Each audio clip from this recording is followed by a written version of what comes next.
like a system. Cut to Alex without glasses. It's Austin Wintry. Hey, everybody. Welcome to our podcast number 88. Weekly podcast where we discuss all things audio, from creative ideas to latest techniques, project experiences to audio secrets. Here's where you'll find in-depth coverage and opinions related to game audio. And to say hi to guys, hey, Vince, let's start over there. How you doing? Yo, I'm doing all right. Yeah, show number 88. This is a great number for a show. 8 is, of course, a very auspicious number in a lot of Asian cultures, especially in China. So this must be a really awesome show that we're going to have today. So 8's a good number. Very, very good. It's kind of like 7s over here in America. But yeah, you'll see a lot of things, 888, 88. Yeah, just because it's a great number to put in a name. So the 88th show, this is going to be cool. So that's why the 808 did so well. Probably, but I don't know. I wonder if it did better over in Asia than it did over. I don't know. Well, I'm going to go to Mike for that answer. Mike, why did the 808 do so well? Well, I don't think it had anything to do with the sound. I'm going to go with Vince's explanation that it was strictly the luck associated numerologically with the number 8. And in fact, if more synths or drum machines would just name themselves, somehow work an 8 in there somehow, I think they would just do better. Definitely. So the 33, not that great, right?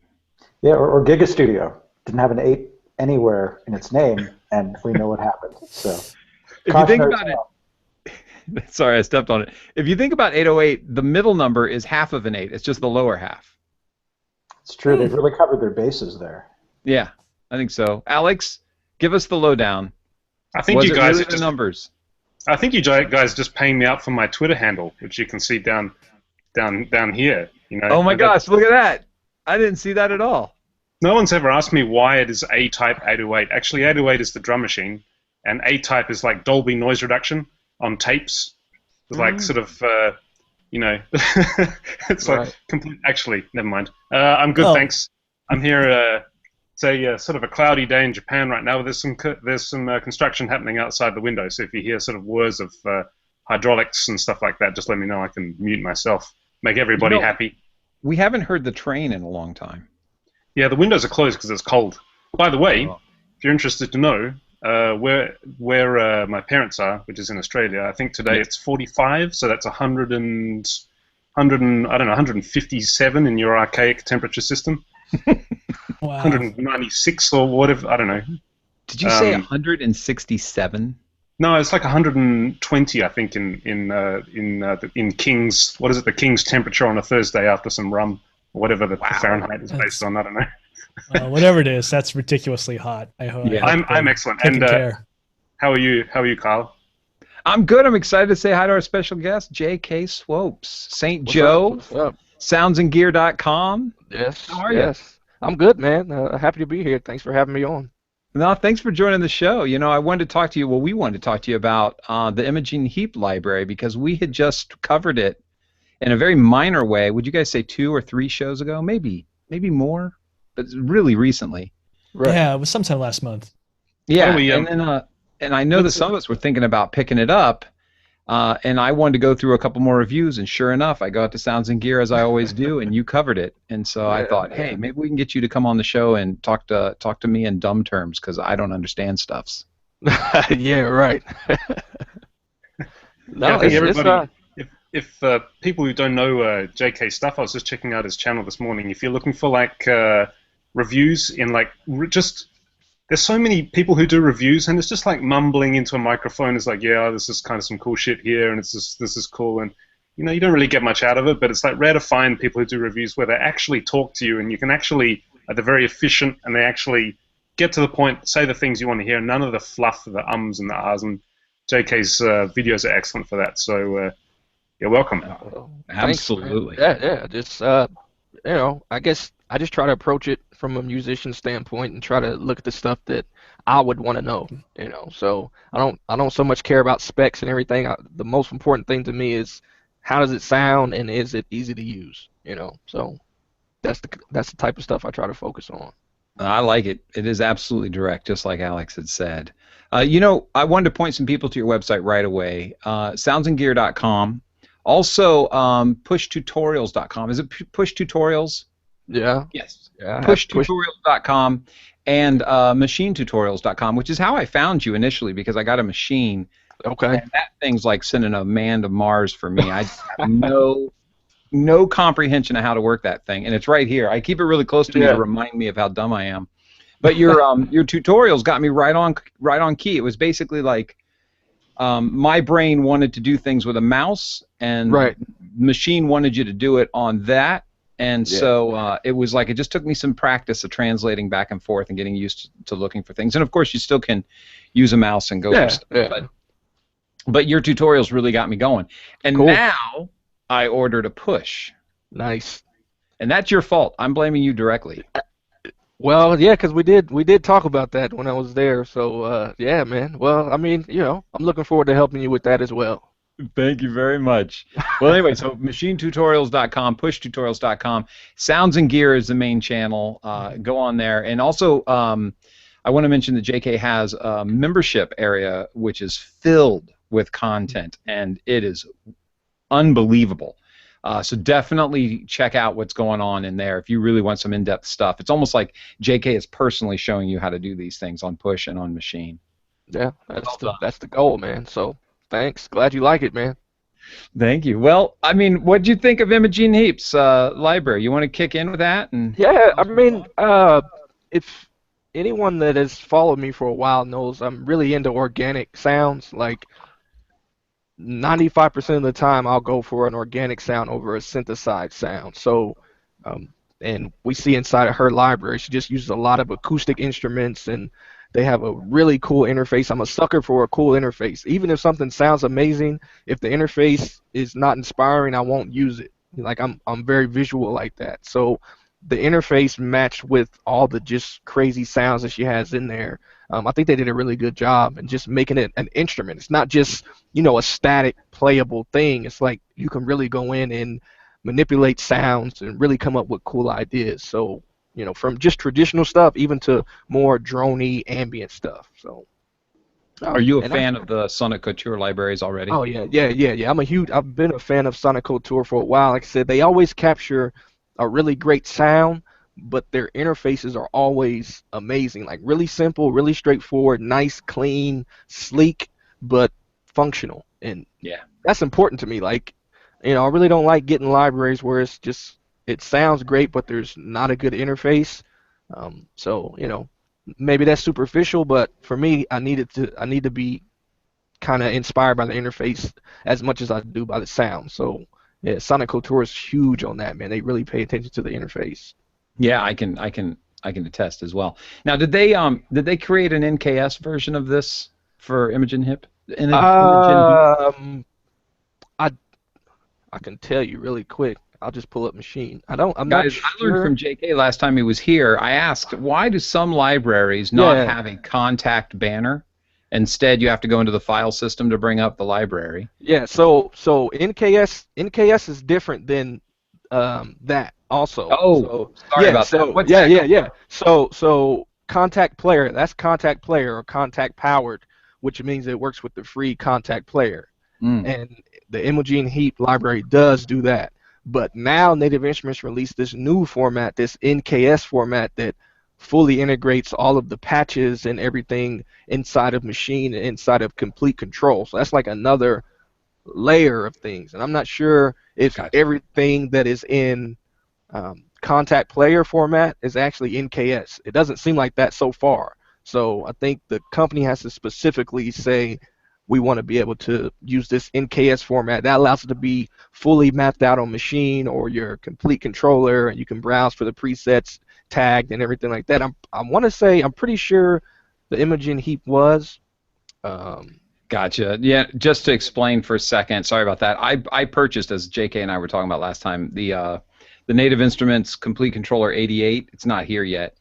And so I've been reading up on a lot of NKS stuff. And NKS just means that it's been formatted so that it'll work with your complete controller out of the box. Like for instance, the light strip that comes up. Mm-hmm. One of the reasons I ordered that is because I wanted to be able to see my key switches at the end of my keyboard with lights rather than to just guess where they were on the octaves and stuff like that. So NKS is the format that will make it work with Native Instruments, Maschine, and their new complete controller. Yeah. So I apologize for saying NKS, but what I'm asking about, and I think JK already answered, is that in Contact you can have those banners, and I always wondered why some libraries have these nice banners and why other ones you have to go into the file system. Yeah. So it's actually both. Now that I'm thinking about it, it is an NKS. I remember browsing it inside a Maschine. So it is NKS, but it's also a Contact Player library. And the difference between Contact Player and the ones that don't have the banners is the ones that show up in there, they paid for the license to use that.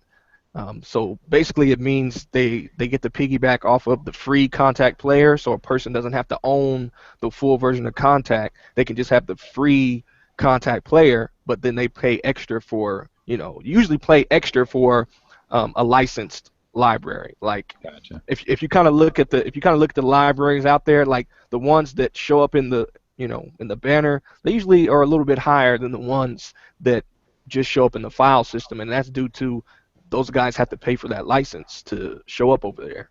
Gotcha. So they're betting on sales to hit a certain point to make their money back for putting that banner on there. But the banner is really useful to me. I definitely I forget libraries. I don't know if you guys. What do you think of that, guys? Do you forget libraries in Contact because it doesn't have a banner and it's just sitting in the file system? I just today discovered a number of libraries, some of which may have come with Contact, but they might have been third-party stuff that I had just gotten and forgotten about because they didn't have that graphic banner. It's just easier to, when you've got a visual image of the instrument, a nice huge logo. It's kind of like eye-level shelf space in a grocery store. They pay extra to put their product on the level with the average height of your head and your eyes. So when you're walking down the aisle, you just happen to see it, and it's the same principle here. Yeah, I agree, and I think it still goes back to the visual thing. Like you mentioned, it's just that visual. It captures your eye. You know it's there, and you don't have to go. It's easier to get to as well. Like you don't have to dig through your folders, and I mean, there's other ways that you can set up Contact, with the quick launch and different things like that. But yeah, I mean, but those guys, they pay extra to show up there. So I remember before I thought that the licensing was actually on a developer level. And then I realized that actually one of my favorite developers, Embertone, some of their stuff is actually Contact Player compatible, and then they have their other stuff where you do have to go through the file system. And like Mike was saying, I totally forget about this. I know I really like this instrument, but I just forget about it compared to this other Embertone stuff that I use all the time. And it's kind of too bad because I don't know. I think a lot of developers have to make that decision. Like, do they want to pay for the licensing for each product, because it's definitely a budget thing as well. So I would imagine they kind of gravitate more towards the things that they think are going to be more popular to the general audience, as opposed to some of the smaller or the more specialized, quirky types of instruments. It's just what I've noticed over the years, which makes sense because it's like, you said they have to pay extra for that license, like each license. So yeah. So Imogen Heap is a Contact Player library. Yes. A nice banner so you can find it. Now tell me about the rhythms. I'm always looking for interesting ways to create rhythms for games that aren't taiko drums. Right. So they got this. I don't know if I pronounce it right, but it's like Euclidean beats or something inside of there. It's a certain way of sequencing your rhythms, but it's really cool. It's kind of different than a traditional step sequencer, and you can pretty much just come up with a lot of random. You could pretty much have it where it's just generating sequences that never repeat if you want to. Like, because let's say I have the kick drum going in 16 steps, and then maybe I have, instead of 16 steps, I maybe wanted just to hit like 7 out of the 16. So you can do that, and then you can have a snare that's going on every third hit, and you can just get really random like that. And if you don't set it to loop, it'll just keep running. Just you know, it'll just keep randomly generating these because they're, you know, it's not going to loop the same every time if you don't have everything, you know, lined up the same. Like Yeah. if one thing's hitting on the third and then another one's hitting on, you know, seven, and it's like you're just going to get a lot of random rhythms, and I think it's pretty cool. It's my first experience with something like that. And again, in their interface, they make it inviting, so it was really fun to play with because I usually kind of shy away from step sequencers and drum sequencers, but that was like something totally different that I had never really messed with before. But I think it's a thing, like it's an actual like concept out there somewhere, like Euclidean. You might have to look it up, Euclidean beats or something like that. Like I went and, you know, read up on it, and I was like, okay, this kind of makes sense, and because I wanted to know how to use it, you know, when I was going through the review, but. Yeah, it's Sounds really like cool, man. sounds like it kind of falls into a realm I love so much called generative audio, kind of like Yeah. a generative beat. Pretty much. So That's did pretty it much what it is. did it tie into Machine pretty well for you? Is it something that you could get out Machine and kind of really understand what was going on with your selections through the Euclidean system? Yeah. Well, I didn't. I went to the interface for that one, like, because Okay. it's so. I mean, it's so like they have a graphic right there, and you can kind of actually see it going in a circle. So it was just Yeah. like it was really easier for me to just grab the mouse and go, you know, kind of change things. But I mean, they have all the stuff mapped out if you just want to do it, you know, from Machine or from your complete controller as well. But I mean, it's such a nice graphical interface to see the whole generative thing going around. It's like at least to get it started, you know, I kind of like looking at that. JK, can I ask a question? Yeah. Um, where do you place Akai these days with their MPC stuff? I see that, like, Native Instruments is really powering forward with all of their budget and their R&D and their experience and know-how with the Machine platform. Yeah. And I'm just like wondering, you know, young kids getting into all of this. Obviously, the MPC has a bit of a legacy behind it. In the sort of that 90s with, you know, that classic sort of 12-bit MPC tone with loads of hip hop stuff and techno stuff as well. Like somebody coming new into it these days, obviously they may see the MPC on the one side as being this great famous thing from bygone years. They may see Machine on the other side looking really complicated with all this functionality and stuff. And now it's on your computer as well, and you've got libraries and all this kind of stuff. Like how does Akai fit into the scene these days, and which would you recommend for people getting into it? I think they still very much fit. I mean, they also have a hybrid system like Machine now. You know, they have the Renaissance and the Studio, and now they have the MPC Touch, which I think puts them ahead of the game because they're going more for where pretty much everyone is now. Like everyone has a phone, everyone's used to touching things, so now they have a controller that actually has a touch screen interface on it where you can go in and you can tap in your beats, you can, you know, slice up samples and do all this stuff just by touching it like you would an iPad. Now I haven't used that yet, but just thinking of it in general terms of where society is, I think that's kind of like a good move. So it's more of what type of production a person is doing, because, you know, Native Instruments and Akai have very different philosophies when it comes to tracks and, you know, how everything is organized, and Akai definitely is more advanced when it comes to the sampler and just the different types of sample playback that you have, because that's their pedigree, right? You know, they've been doing samplers forever, so they get that in terms of if you're really dealing with a lot of samples and chopping up audio and different things like that. They have a lot more features for that than, say, Native Instruments does, where on the flip side, Native Instruments is really quick. Like, it's really just straightforward, quick. The workflow is just super fast. There's not a lot of steps to do stuff, but it's just a different concept. Like, a lot of people get tripped up with Machine and the whole arranger, you know, concept, where the MPC has more of a traditional track kind of layout. So, but I mean, I think there's still definitely very much a viable option, and they keep continuing to put more features into their platform. So it's kind of like a race to see who's going to go where next. Like at this point, it's really just a matter of which philosophy you gravitate more towards. And of course, you know, when you start thinking about things like integration, then you got to look at Complete and how all that stuff integrates into the Machine platform. So, you know, that's also another thing. Like, you know, if someone has Machine and they buy Complete, all that stuff just works together really, really seamlessly. And Native Instruments has the whole browser thing. Really, I really still think Machine's browser is the best out of anybody. That's Ableton, Kai, anybody. I still think their browser is the best in terms of finding what you need really quickly. So that's also something to think about. It just depends on what type of user you are, really. But definitely, if somebody's coming from an MPC, then they'll definitely feel right at home on the new version of the MPCs because they work exactly the same. Oh, cool.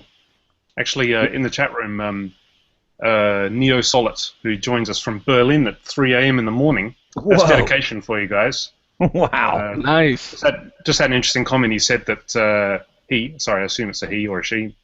Neo Solid said that Akai MPC is an island, whereas the Machine is open, which is an interesting comment on.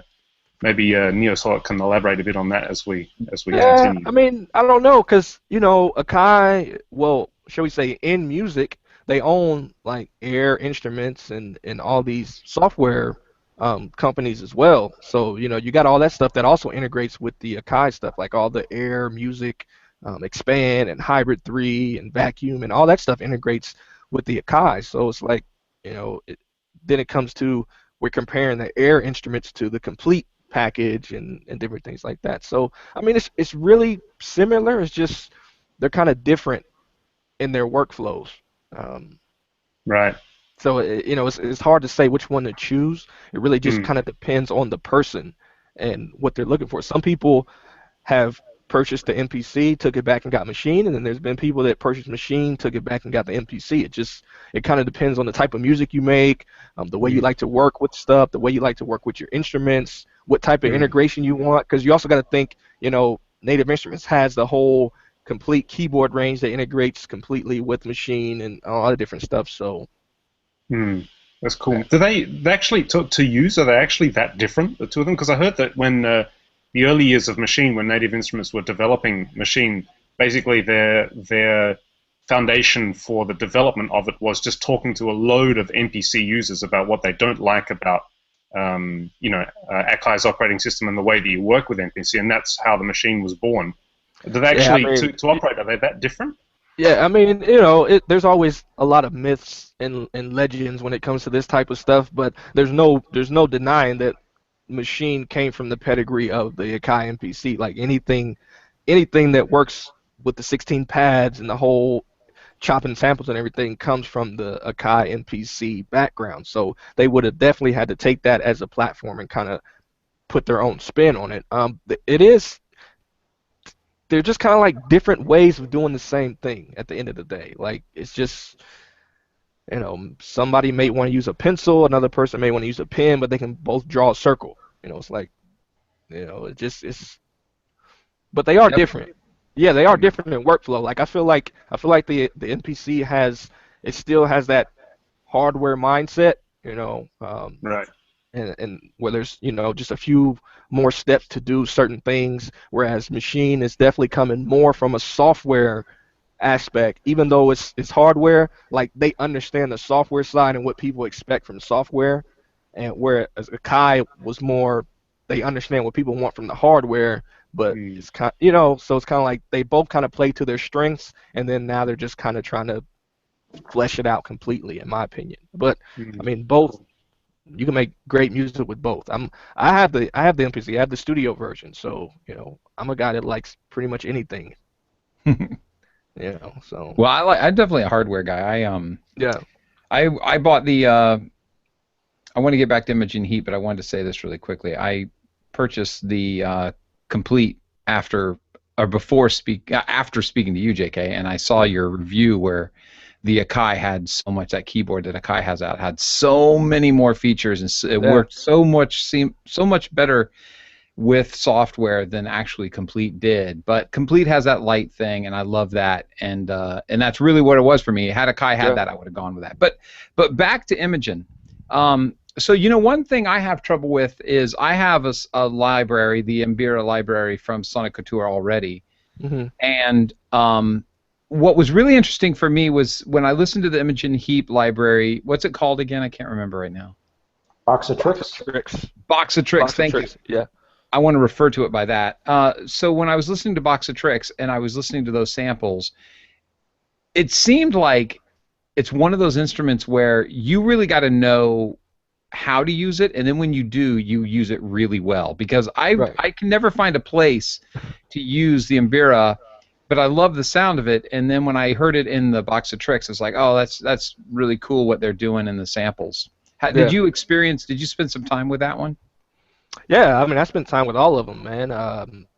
And I think that's something you run into with a lot of instruments and libraries, right? It's like, this sounds cool, but if I don't really understand how to play it, I can't make it sound as good as it probably should. So, and that's where I suggest just kind of looking up music that is made with these types of instruments. You can kind of see how they're traditionally played, and then that kind of gives you an idea of how you would play the instrument. But I mean, personally, for me, if something sounds good, I'm just going to use it. I'm a non-traditional guy. I'm not classically trained or anything like that. So I'll just use it. Like if I just like that sound, I'll use it like for whatever I want. That's pretty good. You're free now to use it. Yeah, you have freedom. Yeah, and that's kind of how I look at it. But again, like when you're doing things like scoring and different stuff like that, you may want it to have more of a traditional sound. So, just looking up that type of music and seeing how it's played usually helps out. And that's what I do a lot of times. Even if I don't know what an instrument is, like a lot of times I'll get libraries and I've never heard of an instrument before. So I'll look it up and like, well, what is this? And kind of listen to some music like, oh, okay, so this is more of a... Was there one instrument from the library from Box of Tricks that really you went nuts for?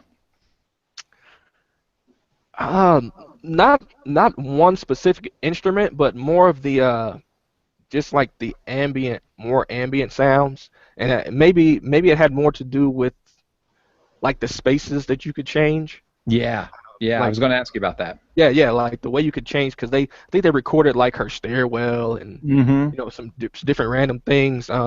So there were a lot of presets in there that I liked, and it wasn't just any one specific thing. Like some of even like the boom whackers, like some of the random or the whirly tubes, but the more ambient stuff that was more droney and ambient, that's kind of the stuff I gravitate to. So, but even some of the drums and stuff were really good, man. Like the body kits, they really were punchy, and which was surprising. I didn't expect them to have that much punch in the lower end and stuff. So.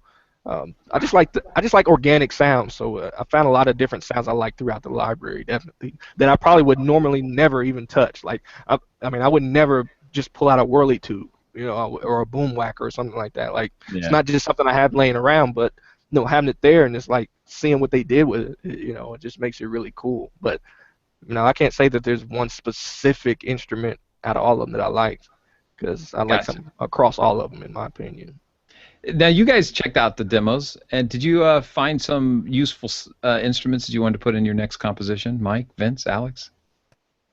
Well, like J.K. was telling us before the show, this is a really acoustic library. This is individual, very natural, but unusual sounds, like the Mbira and the whirly tubes, which are like these plastic tubes that you're literally spinning over your head while you're surrounded by microphones. So it's all everything sounds like it's based in the real world. It's not very synthy, even in the cases when it's processed. So to me, this is a really cool tool set. I'm just kind of guessing from what I've heard, but it looks like it'd be really cool for indie film uses when you want a kind of peculiar, nuanced sound, but that's not too huge of a sound. Or I think for albums, if you're doing something like Imogen Heap, when you want really experimental kind of indie sound with some really cool colors, this could be really useful. Right. I was trying to think about where this would come into play in game scoring, where there may be more of a genre focus in a lot of cases, and it might be a harder sell to say, hey, I've got the sound of Imogen Heap slapping herself in the cheek and making a pop sound. I want to put this in my platformer. So I'm wondering, what would be interesting opportunities for such a distinct and colorful set of instruments? Question mark. Yeah, I'm with you. I was wondering the same thing. The thing is, I always hear soundtracks that use something unique, and I go, oh my God, why didn't I think of that? But then when you're in the front of it and you've got something unique handed to you, there's a certain bravery, isn't there, that you have to just say, I'm going to incorporate this into my score, and I'm going to go for it. And hopefully, in the end, people will say that was a good choice. That's the hardest part. Well, I mean, you know, you can kind of exchange traditional sounds for these type of sounds, right? Like where you would normally use a percussion or a traditional percussive bass drum, maybe you pull out a stomach smack or something like that. You know what I'm saying? And or layer it. I mean, it doesn't have to be standalone. You can layer it with different things. But I think if something has a good tone, you can always find a place to use it somewhere. Like, yeah, that would be very interesting also in sound design to trade things out. So like if you have a bar scene where everybody's just slapping themselves in a game, you could just put Imogen Heap cheek sounds. Yeah, right. Not that often there's a game that has just people slapping themselves in a bar. Yeah, yeah. You do kind of touch upon an interesting subject, is that from what I can tell, these sounds are very close mic'd. They're very intimate. They're really in your face kind of sounds. And because they're so unusual and they're often coming from physical sources, there might be some issue of overlap with sound design in a game context, sound design in the world. Like, so Kyle, to take your example, if there's sort of a situation where you have a bar fight, you'd want to make sure that the sound of Imogen Heap popping her cheeks with her fingernail or something wasn't mistaken for an in-game sound. And that might be a side effect of a library like this, particularly given the miking. Yeah, I mean, but they have the convolution engine too, where you can kind of change the space to pretty much whatever you want. I mean, there's a lot of convolution, you know, responses in there, so you can put it in all types of crazy spaces if you want as well. I was just thinking that I was just thinking something, and then Matt enunciated it really well in the chat room. Matt Miller said, I think experimenting with these sorts of sounds are great inspiration for creating new music with a unique pulse versus trying to make the sounds fit later on in the process. You know, one thing I checked out, I watched JK's review of the library, and to be honest, I thought, no, it's not really for me, because you know, as you guys know, I'm pretty diehard kind of guerrilla synth addict, and so I'm into more of the synthetic than the acoustic. But what's really good about listening to it, just like Matt said, is you know, when you're making your own patches, you need inspiration. You know, otherwise you just end up making the same kind of derivative, you know, trance EDM style stuff, you know, hour after hour, which is just boring. And so you need inspiration, and this kind of stuff for you know, just going through and listening to this, so eclectic and so diverse, and just so unusual that it's great inspiration. And one really cool thing that you can do with that is you can have a listen to that and then try and make it. You know, try and make it yourself in a synth. Or, well, that's the kind of thing that I enjoy doing. But you know, that's because I also enjoy torture and pain and you know, stuff like that. But actually trying to make something, you'll never get anything near to being, you know, as evocative as the acoustic sounds like in her library. However, what you will get on your way there is probably going to be pretty interesting and pretty usable. Exactly. Yeah. Yeah. I was actually with that said, oh, sorry, Vince, go ahead. Oh, I just want to continue on with that since I haven't really talked much about this, but I was thinking along those same lines because I listened to it, and I'm actually a really big Imogen Heap fan, but I didn't really think the library was exactly for me. But man, if the cello that's in her library didn't inspire me to rethink what I was doing with my own cellos, because I have some traditional sample library cellos, but I also have some physical modeling cellos. And I'm realizing that there's a whole lot of places that I haven't been taking my own instruments, and I should probably try pushing in those directions, because there's some really cool tones that are left that I still need to explore with my own music. Right. You know, one last question before I advertise the sale is, with that Euclidean beat maker, could you substitute your own samples into that? Not that I saw. I mean, maybe in a difficult way. Yeah, now, in theory, you could probably go into the back end of Contact and, you know, pull your own stuff in, but there's nothing in the interface that says here, put your samples here. Gotcha. I mean, but if you're comfortable with Contact, I'm pretty sure you can go in there and figure out something. I never go behind the scenes in contact ever. That's what I was gonna say. Is No. anyone comfortable with contact? That's like. Well, I if think you there wanna are be people rich, that do that. If you want to be rich, become a contact programmer. Yeah, I mean, like there are people that do that, and there are people that just open up contact and use it to process their own samples, and I don't like it. Yeah, I stay out of there. It's Yeah, not meant for me. They don't want dummies back there. Yeah, Don't mug no. up the works, Kyle Johnson. Yeah. So with that said, winter sale at soniccouture.com, just the way it's spelled, SONICCOUTURE.com. Winter sale 2015, buy one, get one free, or 35% off. And I'll tell you what, I own every single thing that they've put out except for the Imogen Heap one, because I actually was hoping they would come out with something else and I could buy two and get one free. But the other thing they just came out with, actually I don't own two because they just released something yesterday. But I already have the On Martineau, so therefore I didn't want to get this lighter version of the On Martineau. But anyway, so go out there, get this stuff. I'll tell you what, Glassworks, I use that a lot. So if you get Imogen Heap and Glassworks, you're going to be very happy. They've got amazing libraries out there. And Mike, right up your alley, you might want to check out their what's that Renaissance library I have? I use that on occasion too. I'm looking it up for you. With the Nova chord in it? Yeah, no, the Conservatoire. Okay. Conservatoire collection. Check that out, Mike. I'm a big fan of Sonic Couture. I've got a number of their libraries, if not as many as you. But I like the pan drums a lot, and the Morpheus library is pretty cool. I've actually used their Gujang library as a stand-in for the real thing because it's pretty convincing. And you did an amazing Gujang concerto. Well, I actually needed to use it to do mock-ups for the producer because I didn't. Unlike Alex, I don't have a Gujang in my basement, so the Sonic Couture Gujang library was a really handy tool for that purpose. Well, I tell you what, the other one that I love is, and I just went past me, was Crowd Choir, which Mike and I don't know if Mike knows this, but we worked on a piece together, a few pieces, and Crowd Choir played a prominent role in one of them, and I was part of that Crowd Choir, so check out soniccouture.com. Amazing stuff. Crowd Choir is only $25, but it's like this internet-sourced choir of voices, and it creates just the strangest sounds.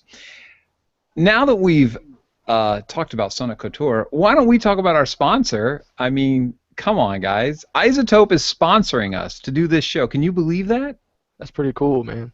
I'm pretty stoked, man. Isotope is totally supporting us, and I'm excited because we're going to see them at NAMM. We're also going to see you, JK, at NAMM. Oh, yeah. We're definitely going to hook up. Yeah. Absolutely. And then we're just going to follow you around because you know everybody, and then we're going to interview.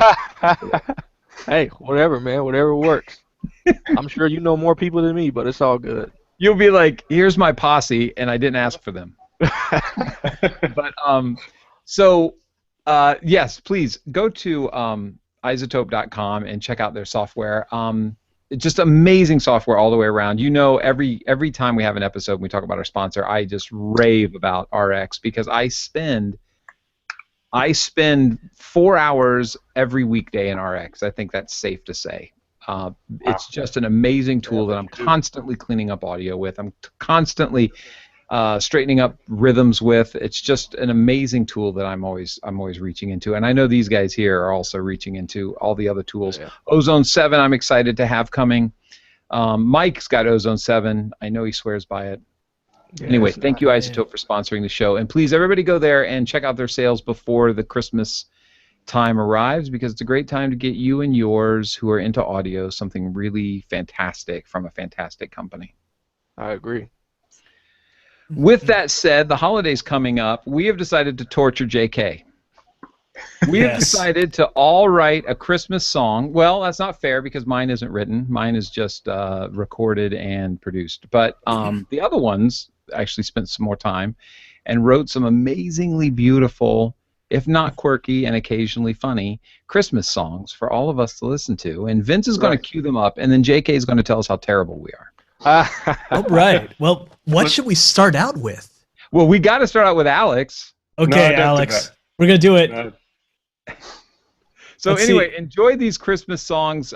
We threw them together at the last minute, basically, and well, that's not true. Some of them were last minute because Alex, to be fair, was definitely last minute because we had a conversation about what was going on, but Alex being on such a faraway time zone, excuse me, that he wasn't getting our chats alerted to him because the Slack that we use was turning off alerts between certain hours. When we're chatting, he's asleep, and as you can imagine. So he woke up a couple of days ago and he goes, "What?" Right. Ooh, wow. That makes it all the more fun, right? Absolutely. So let her rip, Vince. Let's check these All out. right, here it is from Alex May.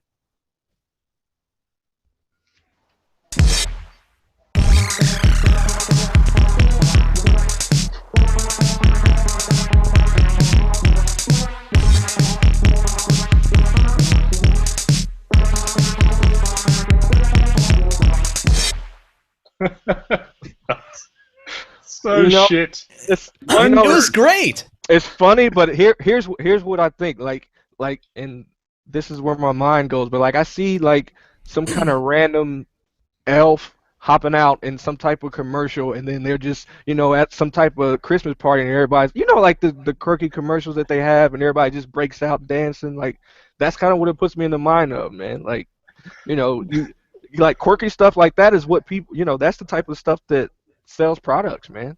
Hell Well, yeah. that's very, very kind of you, JK. If that's what makes you think of, it makes me think of like an old beaten up car just like driving into a wall, just like trying to like rev into a wall and not getting anywhere.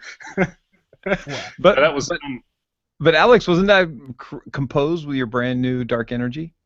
That was done in 3 hours in my beloved DAW of choice, which is Renoise. And so we had, if you're interested, we had those are TR-505 samples from Gold Baby that come from, he samples them onto, this one's from his vinyl drum set, so he actually burnt dub plates of the TR-505 sounds on his vinyl, re-recorded that. Then that's gone through D16's Bit Crusher and Diode Clipper, and then Klanghelm's compressor, and then Sonimus's Tilt EQ. That was the drums, is like ridiculous, ludicrous drums, and then the rest is dope for Dark Energy. So about 3 hours and just like, yeah, whatever kind of. Before we move on to the next one, I wanted to add that if you notice JK's setup right over there, he's got a little micro core. Sorry, I said micro Korg. It's the micro. Yeah, the micro brute, and I have both. Jeez. I have both of the brutes, the micro and the mini brute. I was losing my mind when I was trying to say micro brute and said. And then it was locked up. My brain was. But anyway, the reason I bring it up is because Alex, I told him of 2 cents to get. He needs to get the Dope for Dark Energy, or what I say, Alex? What I say? You said the Dope for Dark Energy or the Waldorf Pulse 2. No, that was you who said the Waldorf. No, you didn't say that. You said that or the Arturia microbrute. Actually, absolutely. These guys won't believe me because I don't have photographic evidence. But the other night I was at a friend's place in Tokyo, and he has a Juno 106. Microbrute, an MS-20, and we have my Dark Energy there, and we're having a bit of a synth jam.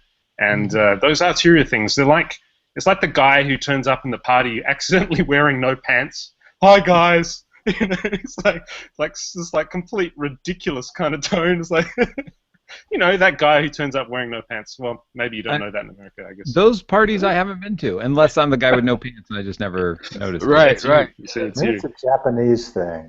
Yeah, Side of Japan I've never seen. Turning up with no pants. All right, next song. Ooh, so anyway, I love my. I have the mini brute, not the micro brute, and I love it equally as much as I love my Dark Energy. So I'd love to have JK see that JK's got him. So Vince, what are you hitting us with next? Let's go to the DJ other Vince, side.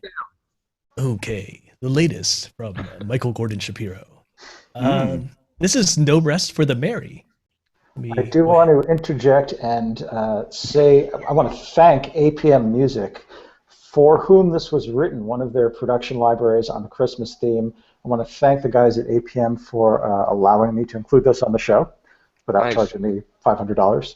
And check out APM stuff. They're at apmmusic.com. They are one of the biggest families of production music libraries. around, and this was for their end game library, which is specifically stuff written by game composers. So it's Nice. got that kind of authorship going for it. So those are my due thanks that I wanted to get out of the way before we assault your ears with the actual music. All right, here we go. Nicely done.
Man,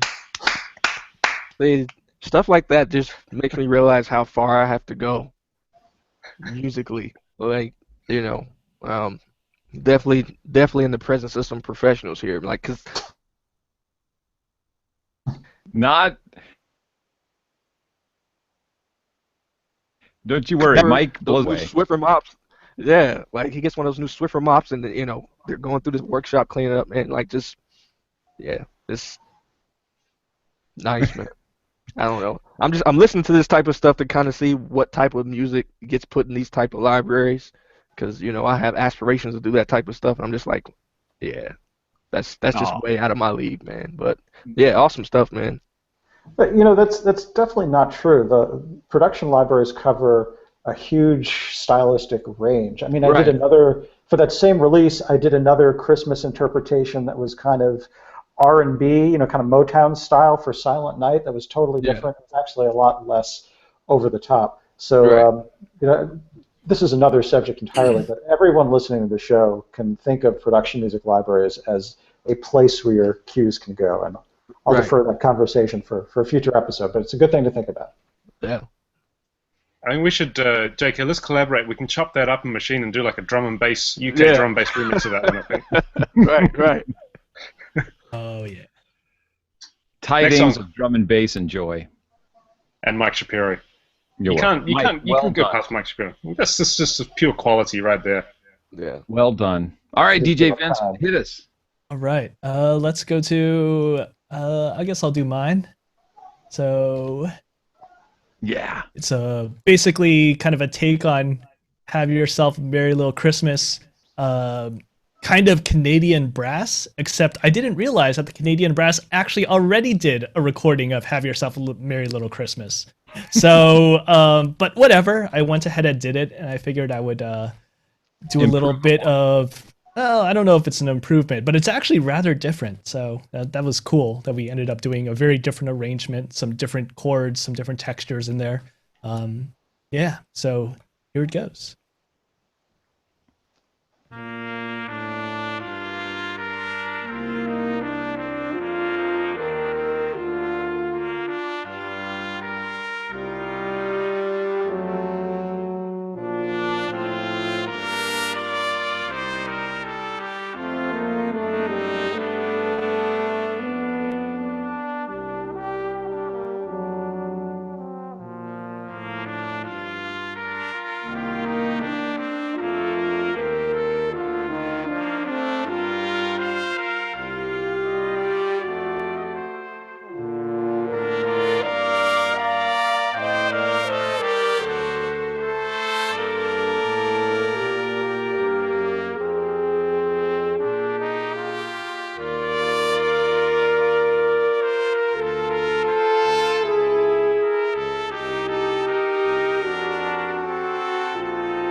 That was beautiful, Vince. So what you don't know is I sampled that just now into the studio.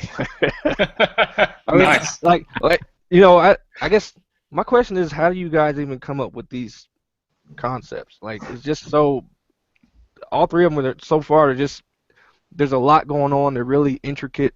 You know, it's so far out of the realm of the stuff that I'm normally just used to hearing. It's like to be able to sit down and just write that type of stuff. I think it's amazing personally. Like I just, but that's the type of stuff I like. Like I like commercial media, film type music. Like I'm always intrigued by that type of stuff. So I just love how it can convey a totally different emotion. Like that was more reflective and introspective, and maybe somebody's sitting around with a cup of cocoa and thinking about all the stuff they messed up or missing their loved one who's across. My mind instantly goes to these visions of commercials or movies and different things. So These guys, I tell you what, that's why I reached out to these guys. They're the best. I think their talents are just supremely it's crazy, man. beyond anything else. Well Vince, done, Vince, Mike, Alex. Wonderful jobs. Vince, that was like at least across the stream, that was like really, really evocative. What are you actually using to get those tones? It's like So I mean, I kind of wanted it to be a little lesson to myself, a little study. So it's all iwi, just playing around with the iwi, and it's trying to think about how would a trumpet play this, how would a trombone play this. It was actually really interesting because I'm thinking about I'm trying to internalize if I was a tuba player, how would I play this? Like, what can I do? Obviously, I can be way more nimble on the electric wind instrument than I can on a real tuba, but I have to really get myself into a mindset. What am I trying to do? What's easy to do? What would I struggle to do? And actually, even though it's just this little digital instrument, after 2 measures of sustained notes, my body is actually telling myself, I need to take a breath. Oh my God, I'm running out of breath already. Compared to everything else. It's like, but that was kind of the study for myself when I did this thing. It's like, can I get myself into that mindset of playing like a trumpet player, playing like a tuba player, playing like a trombonist, playing like a hornist? Yeah.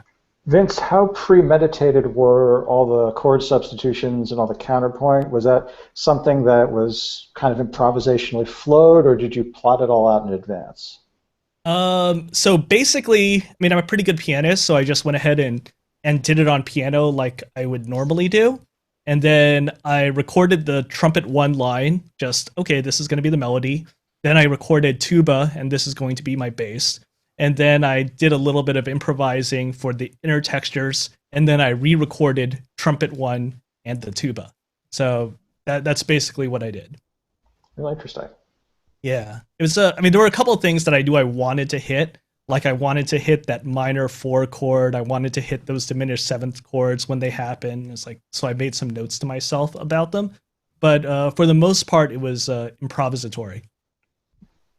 Well, it didn't sound improvisatory, and I mean that in a good way. It was very harmonically sophisticated and had a lot of nice moves. Cool. Yeah. Yeah, thank you. Wonderful job.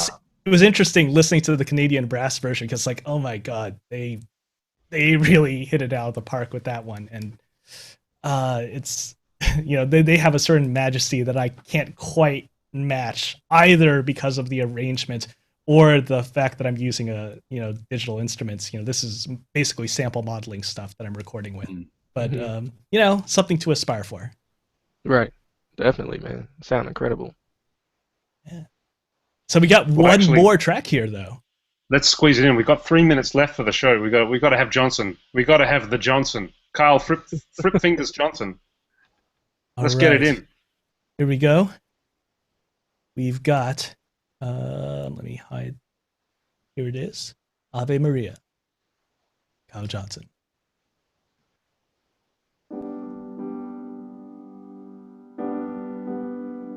Ave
The chat kicked me out. It's Fantastic. even a critic. I was saying that even in chat, which wouldn't let me back in, I was saying that even robots are critics. That Wow. I didn't realize I was muted, but that credit has to go to Michael. To Michael Bland, and my wife Jen singing.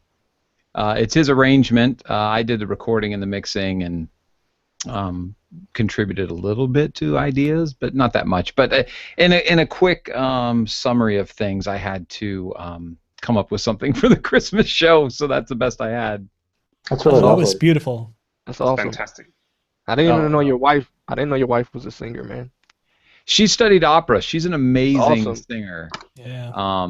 Yeah, I try to get her to get out of the house and go sing for people, but she then Right. slaps me and tells me that I impregnated her, and it's my fault that she's not someplace else. Okay, how maybe it it doesn't goes, go down man. that way, but it's similar. Yeah. Anyway, those are our 4 Wow. Christmas songs. Awesome, Hope you man. guys enjoyed them. Yeah. Thanks for listening. And with that note, it's 7:02. The Game Audio Hour has become the Game Audio Hour in 2 minutes. And so we should probably sign off. Again, thank you to the chatties. Thank you to JK for being here and delivering us the knowledge that we need so much. I really appreciate it. Again, check out soundsandgear.com. Check out machinetutorials.com. Check out, I was going to do it. I was so close. Pushtutorials.com. There it is. And give him Good. some love because he's doing amazing things over there. Thanks, man. And Just happy to be here. last thing is thank you to the sponsor, Isotope. Alex, were you going to say something? No, I wasn't. I was just going to say, yeah, thanks, JK. It's great to have you. It's, Great to be here, man. So many great Everybody's- reviews over there, JK. I can't thank you enough. And we're going to see you at NAMM, so it is especially going to be prepared because I give a big hug. No, it's not crazy. I'm not. You did give me a big hug when I came out to Linda. That's right. Pretty big. Take it. That's all you get. You get hugs. That's all there is to it. Anyway, so I can't wait to see you at NAMM, and so you can introduce me to all the famous people you know. Well, I don't know about that, but I'll introduce you to the people I know. All right, guys, thanks for being on the show. And again, just in case I wanted to make sure we double said it, thank you to our sponsor, Isotope, for supporting us. And I'm super excited because, guys, we're going to meet the Isotope people. And they were like, we can't wait to meet the people that we support and fans of Isotope software. So they do some amazing things. I just want to add this in here. At NAMM last year, they did so many tutorials, but one particular one, the one I got to sit in on, was how Isotope Connect works. And I go from Pro Tools, I highlight something, I hit Isotope Connect, it sends it to RX, I make my changes, it sends it right back to Pro Tools seamlessly. They do amazing things at NAMM while you're there. You can just sit in, get tutorials, get training from them. It's fantastic. So I'm excited to see Isotope. Thanks for sponsoring the show. I'm excited to see JK, and now we're out of here. Bye, everybody. Bye.